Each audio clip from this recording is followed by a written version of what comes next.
신명기 4장 25절에서 31절입니다. 신명기 4장 25절에서 31절 말씀입니다.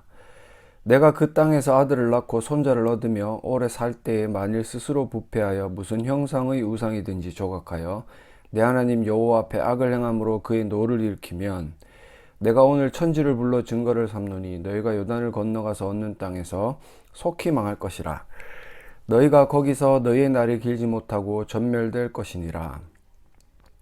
여호와께서 너희를 여러 민족 중에 흩으실 것이요 여호와께서 너희를 쫓아보내실 그 여러 민족 중에 너희의 남은 수가 많지 못할 것이며 너희는 거기서 사람의 손으로 만든 바 보지도 못하고 듣지도 못하며 먹지도 못하며 냄새도 맡지 못하는 목석의 신들을 섬기리라. 그러나 내가 거기서 내 하나님 여호와를 찾게 되리니 만일 마음을 다하고 뜻을 다하여 그를 찾으면 만나리라. 이 모든 일이 내게 임하여 환난을 당하다가 끝날에 내가 내 하나님 여호와께로 돌아와서 그의 말씀을 청종하리니 내 하나님 여호와는 자비하신 하나님이시라. 그가 너를 버리지 아니하시며 너를 멸하지 아니하시며 내 조상들에게 맹세하신 언약을 잊지 아니하시리라. 아멘. 오늘 말씀의 제목이 조금 어렵습니다. 여호와의 신실하심에 기인하여 기동하는. 좀 쉽게 풀어드리면 하나님의 그 신실하심, 그것에 우리가 원인을 두고 항상 움직인다라는 말이에요. 성도라면 늘 잊지 말아야 되는 것이 여호와의 신실하심, 이것을 지금의 우리가 이해할 수 있는 단어로 바꿔본다면 은혜입니다. 은혜. 모든 것들이 은혜로 시작하여서 내가 행하는 모든 것들의 그 근원이 은혜, 즉 하나님의 행하심이다 라는 사실을 잊지 말자는 의미에서 이렇게 조금 길고 어려운 제목을 달아봤는데요. 우리가 말씀을 듣거나 설교를 듣거나 말씀을 읽을 때에도 늘 우리가 생각하는 게 뭐냐면 한 발자국 뒤에서 좀 제3자의 입장에서 이 말씀을 듣고 읽고 하는 것 같아요. 설교를 한 편 들을 때에도 그 설교의 내용들이 모두 다 나를 향해 있고 내가 주 타겟이라는 생각을 하는 사람들은 극히 드물다라는 거죠. 제가 이렇게 말씀을 준비하고 한편 녹화를 하는 데 있어서 제 생각에는 제가 가지고 있는 관념으로 가장 큰 청중은 저 자신입니다. 그래서 어떻게 보면 남들이 들어보면 조금 독한 말도 있고 조금 부정적인 언어도 섞여 있고 기타 등등 사람들이 듣기 좀 거북한 것들이 등장을 하는데, 여러분들이 너무 개념치 마셔야 될 것은 이 제가 한편 녹화에서 내어놓는 이 강의 주 청자가 저는 저 자신이라고 생각을 하기 때문이고, 여러분들도 만약에 그런 어떤 자세가 있고 마음가짐이 있다라면 이 말씀을 듣고 항상 여러분들에게 포커스를 두기를 소망합니다.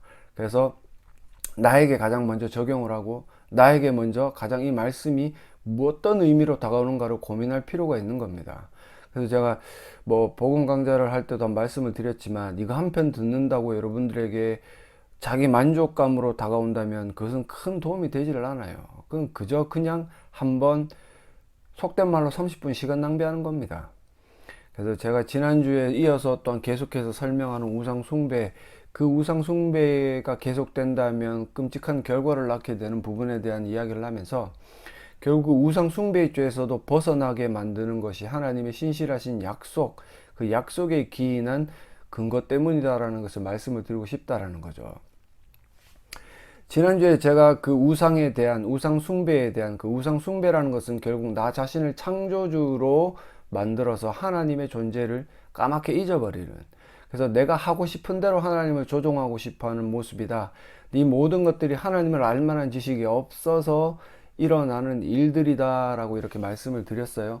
근데 오늘 본문에도 모세가 25절부터 28절에 걸쳐서 이 우상숭배의 죄가 계속될 때 어떤 일들이 일어날 것인가, 어떤 결과가 초래될 것인가에 대한 말씀을 하는데, 여러분들이 이거를 오해를 하시면 안 돼요.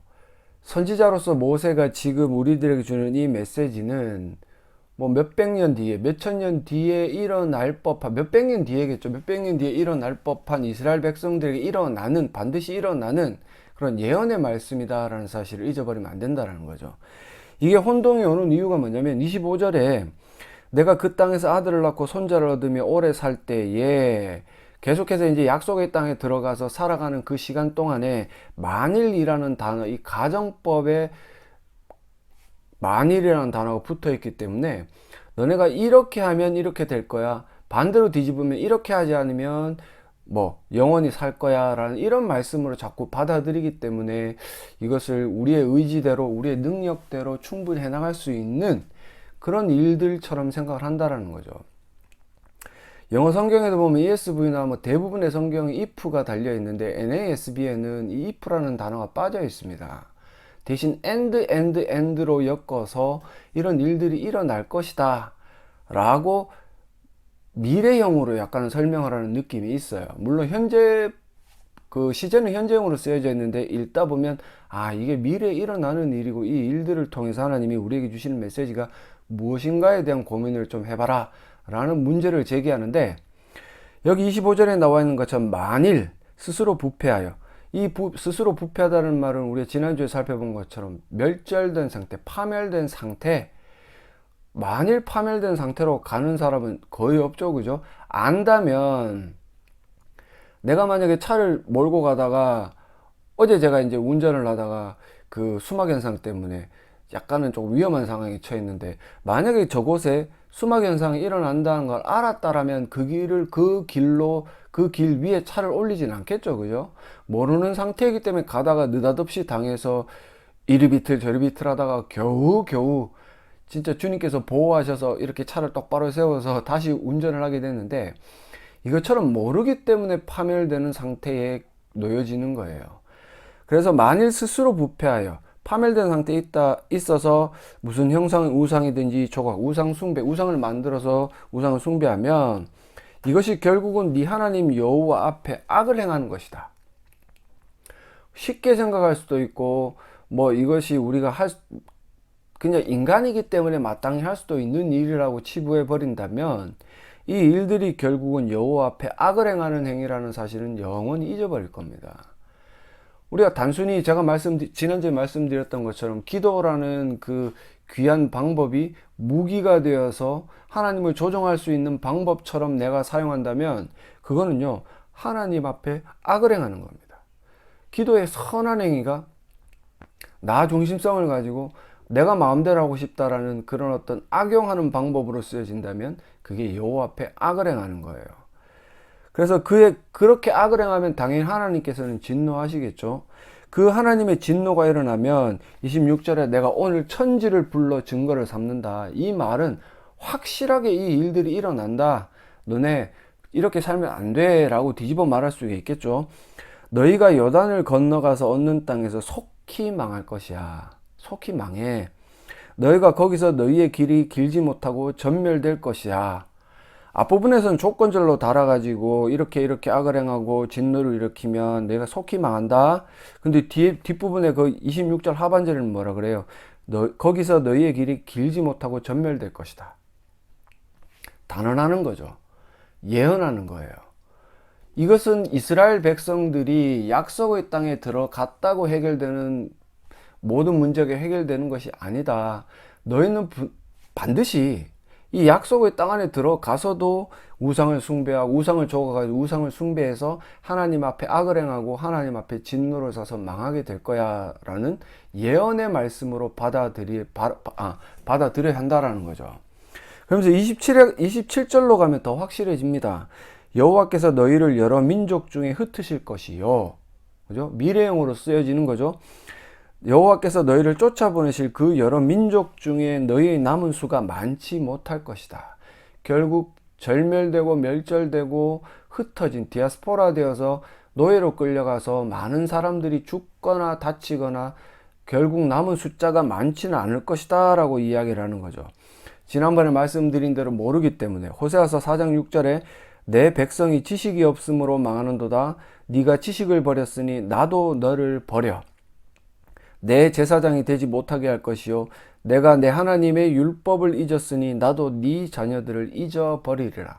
확실한 보응의 말씀이 전해집니다.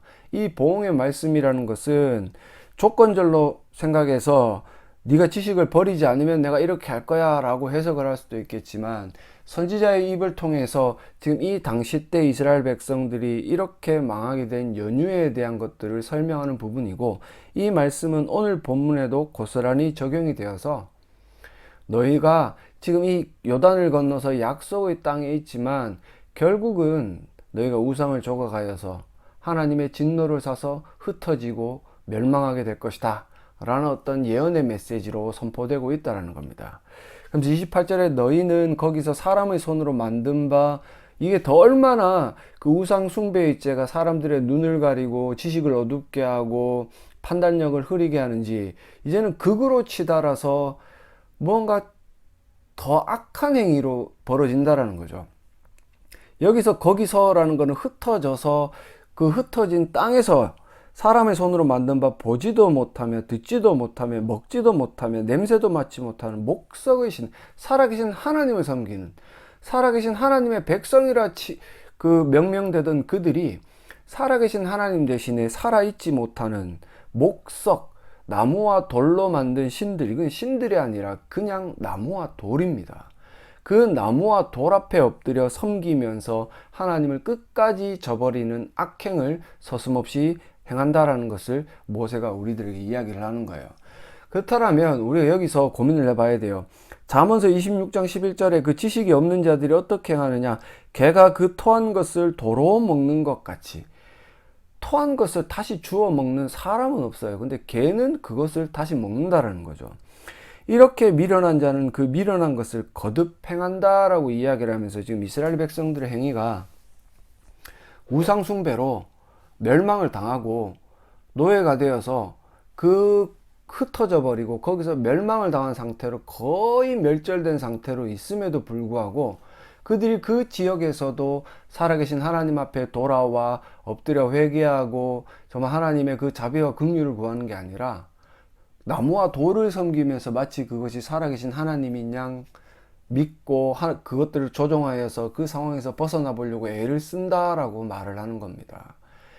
이게 참 어리석죠, 그죠? 하나님을 알만한 지식이 그들에게 없을 때 이 지식이 결국은 하나님이 그들을 버려버리시는 상황에 놓이게 되고, 그 버려버리신 상황 가운데서 눈이 다치고 귀가 다치고 판단력이 흐려져서 말 그대로 나무가 신인 것처럼 돌이 신인 것처럼 엎드려 절하고 그렇게 어리석은 일들을 행한다라고 모세는 이야기하는 겁니다.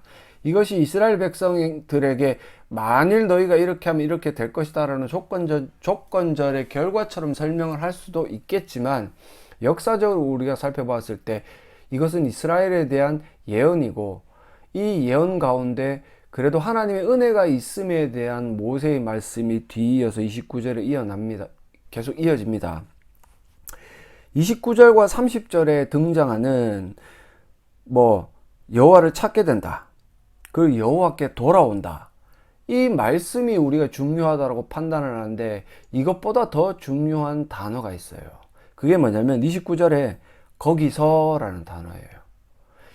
비록 이스라엘 백성들이 흩어져서 남의 나라에 가서 노예 생활을 하지만 거기서 하나님의 은혜가 있고, 또한 30절에 가면 끝날에 하나님께서 정하신 끝날에라는 시점, 장소와 시간에 대한 것들, 이것들을 통해 모세가 우리들에게 보여주고자 하는 게 뭐냐면 하나님의 은혜가 있을 때야 비로소 너희가 회복이 될 것이다 라는 메시지를 주고 있는 거죠.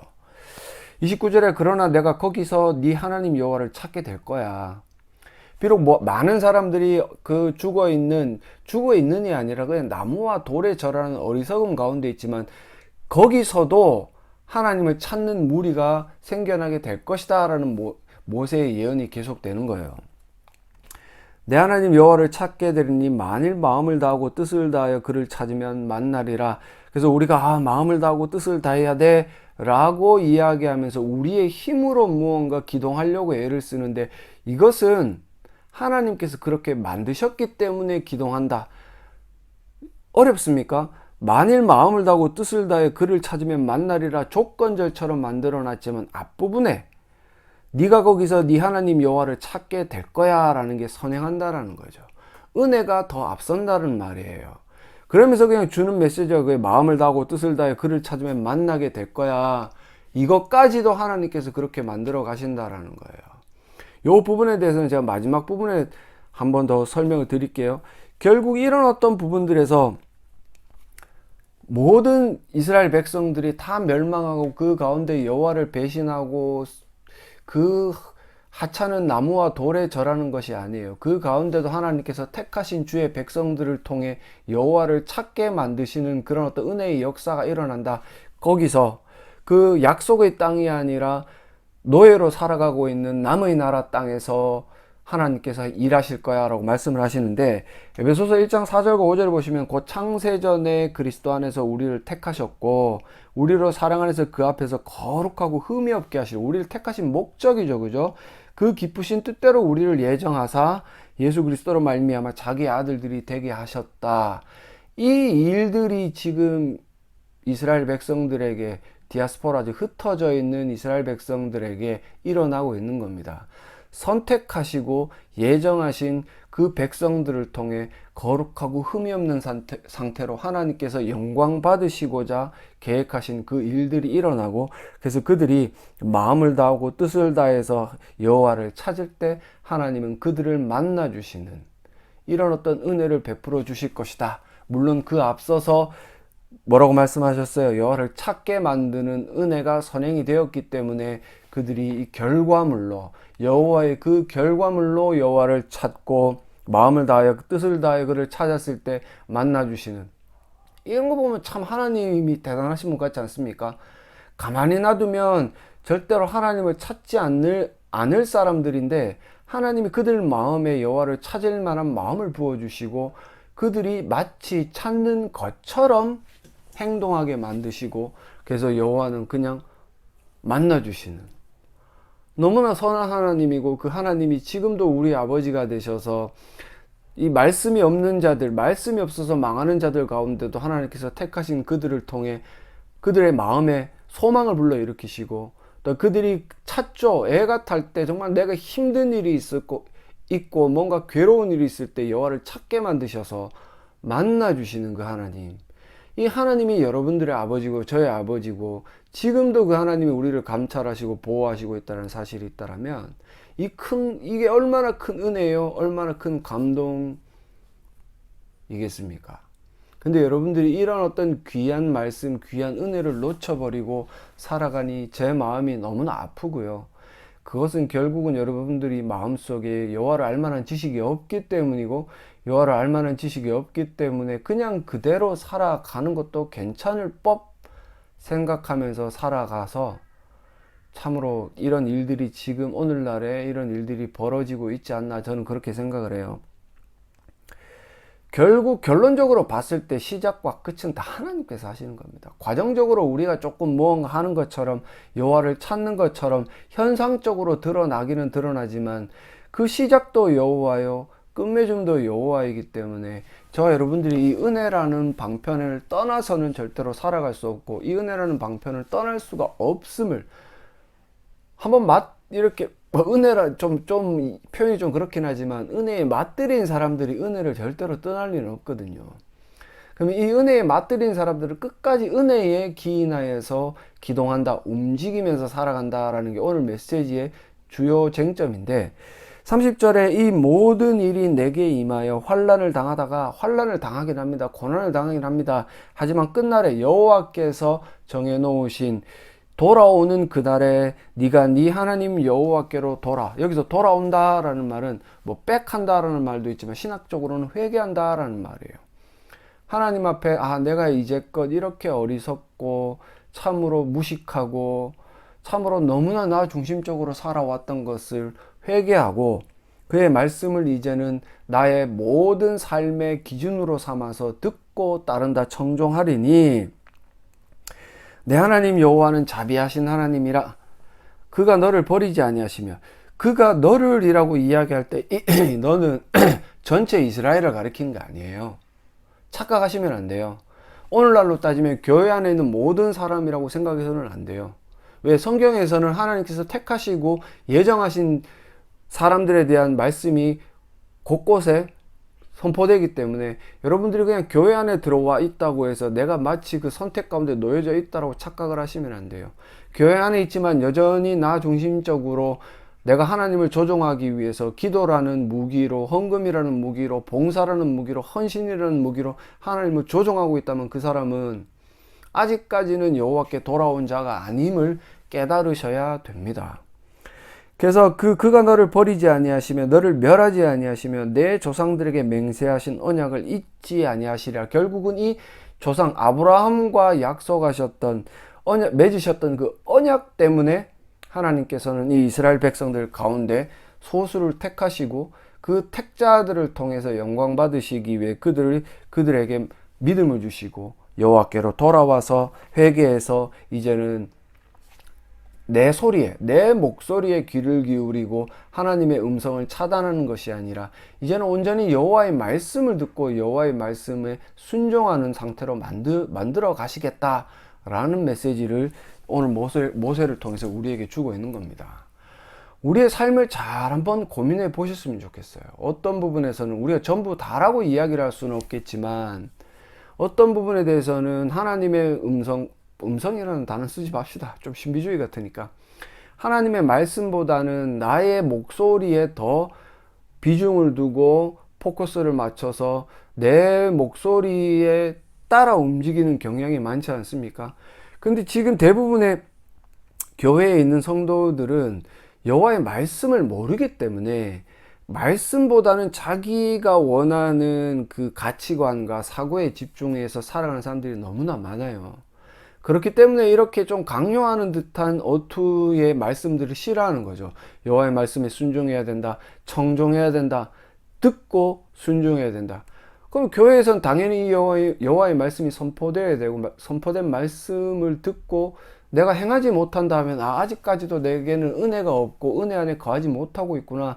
그럼 내가 여호와께 매달려서 주여 나에게도 은혜를 베풀어 주시옵소서, 자비와 긍휼을 베풀어 주시옵소서, 이렇게 바지끄댕이라도 붙들고 애쓰는 모습을 보여줘야 되는데 너무나 흔하게 우상이 내 구원의 증표가 되어서 조금 전에 말씀드렸던 기도라든지 헌금이라든지 뭐 순종이라든지 직분이라든지 뭐 헌신 이런 것들이 내 구원의 증거가 되어서 은혜를 앞서 있기 때문에 죽어가면서도 죽어가는 것을 모르는 겁니다. 이 이스라엘 백성들이 하나님의 진노 가운데 매를 얻어맞고 다 찢어져서 많은 사람들이 죽으면서 흩어져서 노예 생활을 함에도 불구하고 여전히 그 가운데 그 땅에서 거기에서 나무와 돌을 섬기는, 이게 얼마나 어리석은 일이고 잠언서에 제가 읽어드렸던 그 말씀대로 개가 그 토한 것을 먹는 것 같이 미련한 일입니까? 지금 교회가 잘 되고 있는 것처럼 생각이 되지만 지금은 쇠퇴 일로에 있습니다. 여러분들이 코로나가 언제 끝날지도 모르지만 끝나고 난 이후에 과연 이 교회가 전도를 할 수 있겠습니까? 복음을 전해서 사람들을 교회로 이끌어 드릴 수 있겠습니까? 저는 조금 부정적이에요. 부정적입니다. 하지만 여기서 우리가 그치면 안 되겠죠. 부정적이지만 이것 또한 하나님의 은혜로 이겨낼 수 있는 것은 메시지를 우리에게 주셨던 하나님을 알만한 지식을 우리에게 채워가서 우리가 먼저 변한다면, 우리가 은혜에 기인하여 기동하는 삶, 즉 거룩한 삶을 보여준다면 이 교회가 쇠퇴일로에 있지만 다시 한 번 더 일어서서 하나님의 영광을 드러낼 수도 있음을 저는 말씀을 드리고 싶습니다. 율법을 지켜서 구원을 얻는 게 아니죠. 그죠? 율법을 지켜서 구원을 받는 게 아니라 하나님께서 내가 너희를 구원하겠다 라는 약속을 주셨기 때문에 율법을 지킬 수 있는 힘을 주셔서 우리를 이끌어 가시는 거예요. 반대로 생각을 하시면 안 돼요. 내가 율법을 지켜서 구원을 받았습니다가 아니고 하나님이 내가 너를 구원하겠다 라는 분명한 신실한 약속의 말씀을 주셨고 그 말씀을 지키시기 위해, 그 신실하심을 지키시기 위해 우리에게 믿음을 주셔서 율법을 지킬 수 있도록 만드시는 거예요. 이걸 반대로 생각하면 율법주의자가 되고 그 율법주의자는 결국 자기가 하는 모든 것들이 우상 숭배의 죄라는 사실을 아셔야 됩니다. 그래서 내가 살아가는 거 여호와의 신실하심에 기인하여 기동하는 그런 성도들, 그런 주의 백성들, 교회들이 되어야 됩니다. 그래서 은혜가 선행이 되고 은혜가 무조건적으로 우리를 이끌어가고 여호와의 은혜가 있기 때문에 내가 말씀을 믿고 말씀을 듣고 따를 수 있는, 순종할 수 있는, 죄를 지으면 회개할 수 있는 그런 존재라는 사실을 잊지 마셔서 지금 이 교회들이 다시 한 번 더 일어날 수 있는 유일한 방법은 강단에서 주의 말씀이 정말 성실하게 선포되고 이 주의 말씀을 가르치려는 작업들이 일어나서 교회의 말씀이 충만하게 선포되는 그 상황이 조성되어야 하나님께서는 다시 한 번 더 이 대한민국의 교회들에게 눈을 돌리시고 그 가운데 택하신 자들을 구원하셔서 그들을 거룩하고 흠이 없게 만드셔서 하나님이 다시 한 번 더 영광을 받아주실 것이라 저는 믿어요. 그래서 이 말씀을 통해서 결국 제목이 어렵지만 다시 한 번 더 읽어드릴게요. 여호와의 신실하심에 기인하여 기동하는, 제가 마지막에 말씀드렸던 것처럼 너를 구원하겠다. 그 말씀을 먼저 주시고 그 구원을 이루시려고 그 자에게 믿음을 주셔서 율법을 지키게 하시는 것이지 율법을 지킴으로 구원을 받게 하시는 하나님은 절대로 아니시다. 그래서 늘 은혜를 구하시면서 내 삶을 돌아보시고 내가 만약 은혜가 없어서 이 율법대로 말씀이 없어서 율법대로 살아가는 능력이 없다라면 지금이라도 늦지 않았습니다. 여호와 앞에 자비와 긍휼을 구하고 끝까지 기도하심으로 매달리시는, 그리고 지금 은혜가 있어서 여호와의 이 신실하심에 기인하여 살아가는 성도들이 있다라면 이 좋은 은혜에 맛들인 삶을 끝까지 부여잡고 살아갈 수 있게 해달라고 기도하시는 모든 신실하신 주의 백성들이 되시기를 간절히 소망합니다.